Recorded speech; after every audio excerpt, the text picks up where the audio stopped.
તો હલો મિત્રો, કેમ છો? ગુજરાતી થંબનેલ એડિટરમાં તમારું સ્વાગત છે।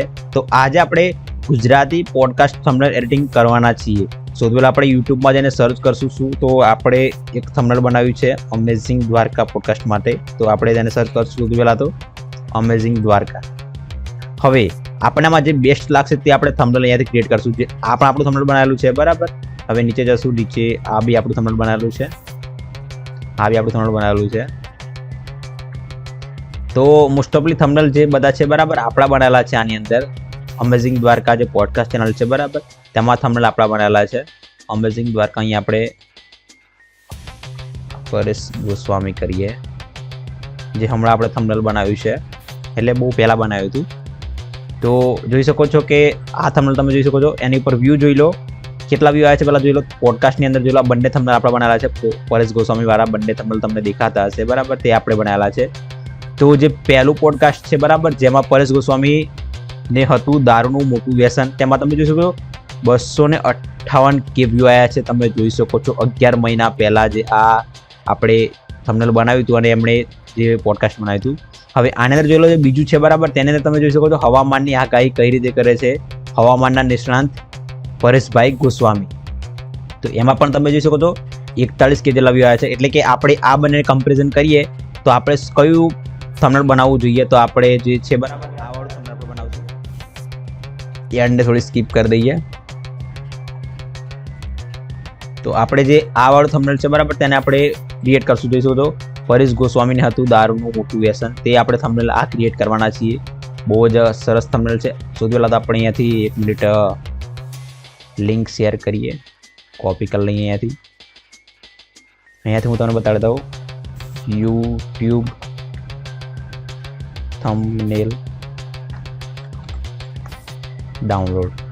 તો આપણે એટલે તમને બતાવવા માટે અહીંયાથી ટ્રાય કરીએ છીએ। મારી જોડે ઓલરેડી પડ્યું છે થંબનેલ, પણ તમારા માટે અહીંયા આપણે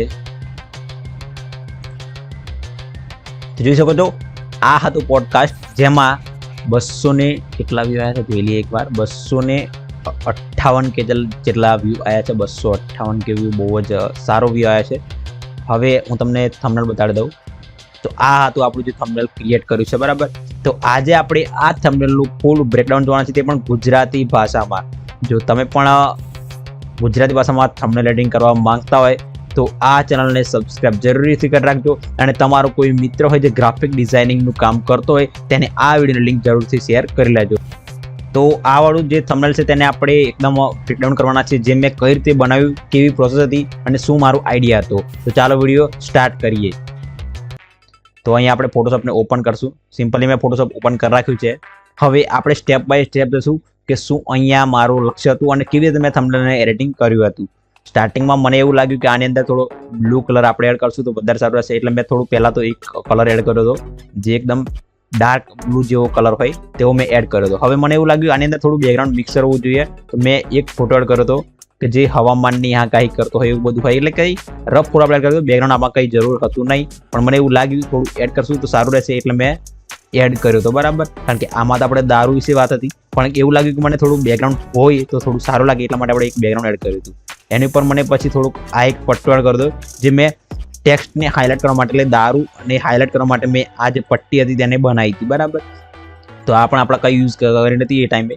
પછી અહીંયા મેં થોડુંક ગોસિયન બ્લર એડ કર્યું હતું બરાબર, જે તમને દેખાશે નહીં, કારણ કે જ્યારે આપણે ફોટો થંબનેલ એડિટિંગ થશે ત્યારે તમને ખબર પડશે।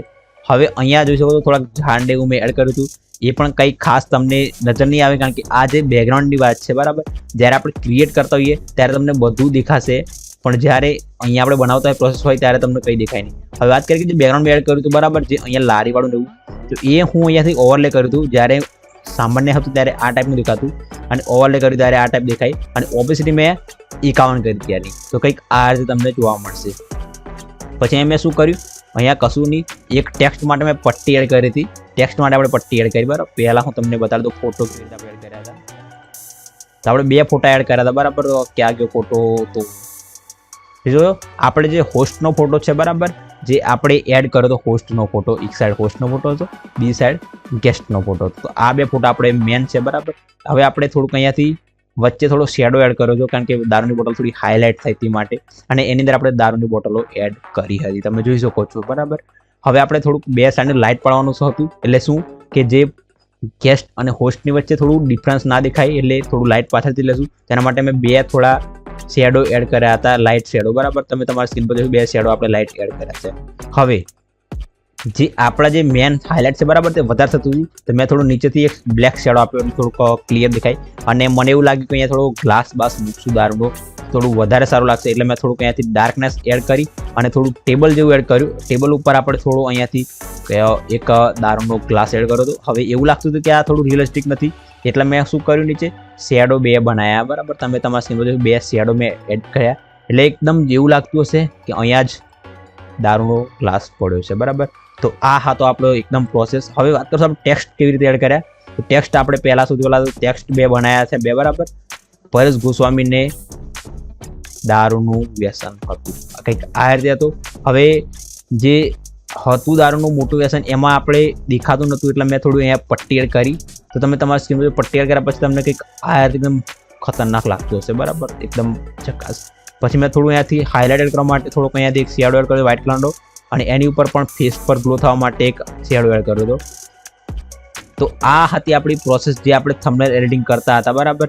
હવે થંબનેલ એડિટિંગનો પ્રોસેસ આપણે થઈ ગયું, બરાબર, કે શું એડ કર્યું, કેવી રીતે એડ કર્યું. પછી એની અંદર આપણે અહીંયા જોઈશું એકદમ ફીકું લાગે છે તો આપણે કેમેરા રો ફિલ્ટરનો યુઝ કરશું અને ત્યાર પછી આપણું એકદમ પરફેક્ટ રીતે અહીંયાથી બને છે, બરાબર. તો કેમેરા રો ફિલ્ટર આપણે એડ કર્યા પછી કંઈક આ રીતે થંબનેલ બનશે, બરાબર. થંબનેલ આ રીતે બન્યા પછી હું અહીંયાથી એડ કરીને બતાવી દઉં. કેમેરા રો ફિલ્ટર એડ કર્યું છે આપણે અહીંયા કંઈક આ રીતે. તો પહેલાં તો બ્રાઇટનેસ એન્ડ કોન્ટ્રાસ્ટ તમે જોઈશું તમારા સ્ક્રીન પર દેખાશે. બ્રાઇટનેસ એન્ડ કોન્ટ્રાસ્ટ આપણે એડ કરશું એટલે કંઈક આ રીતે તમને ફોટો દેખાશે. એમાં photo filter, vibrance, camera raw filter બધું જ આપણે અહીંયાથી એડ કર્યું છે. જે બિફોર આ હતું અને આફ્ટર કંઈક આ રીતે તમને જોવા મળશે, બરાબર. તો આ હતું આપણે અમેઝિંગ દ્વારકા પોડકાસ્ટ યુટ્યુબ ચેનલનું થંબનેલ એડિટિંગ. કેવું લાગ્યું નીચે કોમેન્ટ કરજો. અને તમારે કયા યુટ્યુબરનું થંબનેલ એડિટિંગ જોઈએ છે તે પણ મને કોમેન્ટ કરજો, આપણે બનાવશું. તો આજનો વિડીયો સારો લાગ્યો હોય તો લાઇક કરવાનું ભૂલતા નહીં. તમારો કોઈ ગ્રાફિક ડિઝાઇનર મિત્ર હોય તેને આ વિડીયોની લિંક જરૂરથી શેર કરજો. ચાલો મળીએ આવા જ બીજા વિડીયો સાથે.